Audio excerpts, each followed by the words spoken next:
So your policy would be more of engagement rather than isolating them. Is that Yes, what you're telling me? definitely. I think engagement, especially with countries in the region, is the way to encourage and perhaps lead to desirable changes. You know, the ASEAN minus X formula, which has been adopted or been proposed by the EU, but the talk of the X is Burma. I said 9 is okay if the 10 is pulled down by 1. My intention is that you know, all 10 Southeast Asian nations should be treated as one, so that you know, after all, the aim is to create a single community and a single market. We need to address whatever concerns and problems our partners may have, but as I say, we may adopt different approaches, but our target should be 10 Southeast Asian nations. Okay. But as a neighbor, Thailand often has to take the brunt, you know, of the so-called internal problems in Burma, as you know, and which tend to spill over into Thailand actually in terms of, as you said, proximity now. That's a disadvantage in the form of refugees, illegal labor and illicit drugs. How will you tackle that? Well, we continue to have good bilateral relations, and we will seek cooperation. Obviously, we cannot allow these kinds of problems to threaten our own internal security. But we also have a clear policy to achieve security without upsetting humanitarian or human rights principles.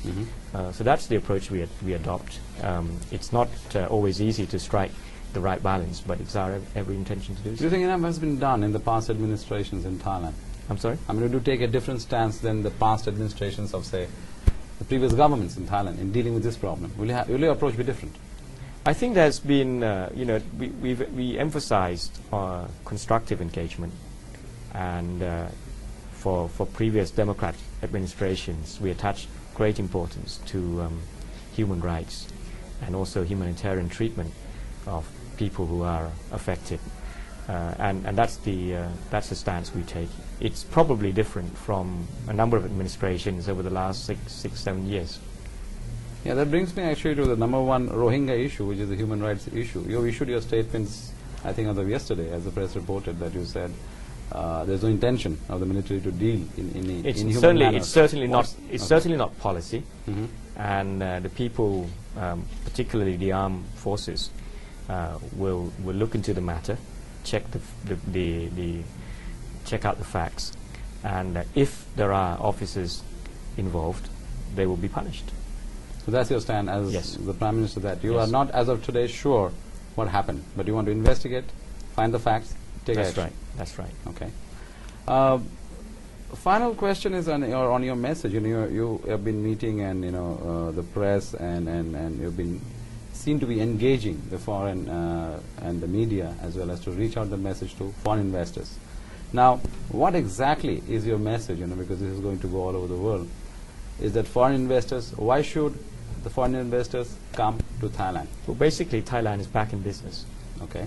And the things that people have over the years come to know and love Thailand are still here, and that the images that maybe they've seen of Thailand over the last years is a thing of the past. So you are saying that such a thing will never be repeated again? We will make sure that they will never happen again. So, and in terms of incentives, is there something that you're going to, because you're competing